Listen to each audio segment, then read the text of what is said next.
Anybody will play in matter enter red book. Yes, we go cast them upside down, left, right, center. They could not try, they appreciate good work. Easy. Yes, try they appreciate. The only way where you go appreciate the good work now to they share. Share so that make algorithm recognize us. They don't like us, if they see us, they run. But likewise, if they run, we will follow them. Yes. Nigeria must work for everybody, irrespective. This is akan dalilan da yasa Nigeria ta kai agaji militarily a Cotonou. Wannan kuma ya kasance unprecedentedly. Ya jima da muka ga cewa Nigeria ta fita boda ta kai wato hari wani ƙasa. To kaga wannan hakan yana buƙatan analysis. Domin kowa hankalin kowa ya tashi cewa gida bata ƙoshi ba za kai abinci waje. Muna fama da insecurities, amma bari mu yi analysis.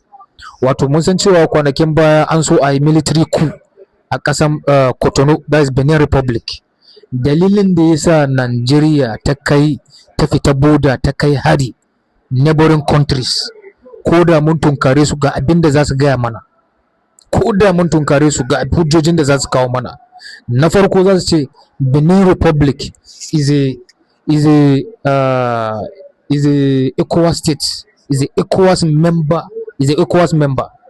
Na farko kenan. Na biyu, ECOWAS akwai wani agreement da aka yi, ECOWAS Mutual Defense Protocol a 1981. Kowa an sa hannu. Me dalilin da yasa suka sa hannu? Suka ce an attack or threat to one member is considered a threat to all. Idan ka taba daya ka taba duka, sun yadda kowa ya sa hannu.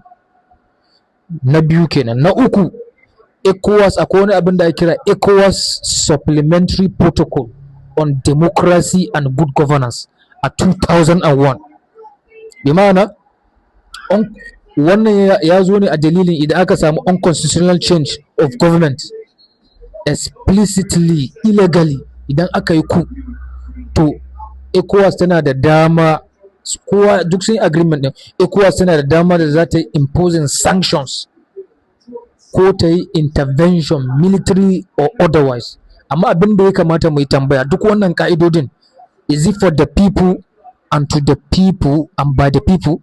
Is he going to favor the people, ko dai zai favoring 1% of the ruling party of the ruling people, 1% of the populace? Zai favoring mutanen kasan ne? Domin duk wannan abubuwan da na gani ban ga wasu policies da zamu ce zai amfanar da immediate common man within ECOWAS states ba. Sai sa Burkina Faso, Niger da Mali suka ware kansu. Yes, akwai hujjojin da su sojojin suka kawo, amma ina son kai ma ka je kai research. Yes, sun ba da hujjojinsu, kuma duk wanda ya ga hujjojinsu, in dai har za mu aza shi a babin hankali, za ce yes.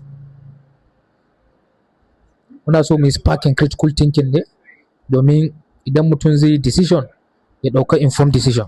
Ni ne na Right Comrade Hanafi Saidu, political commentator and social activist. Ai kokari a sharing. Peace out.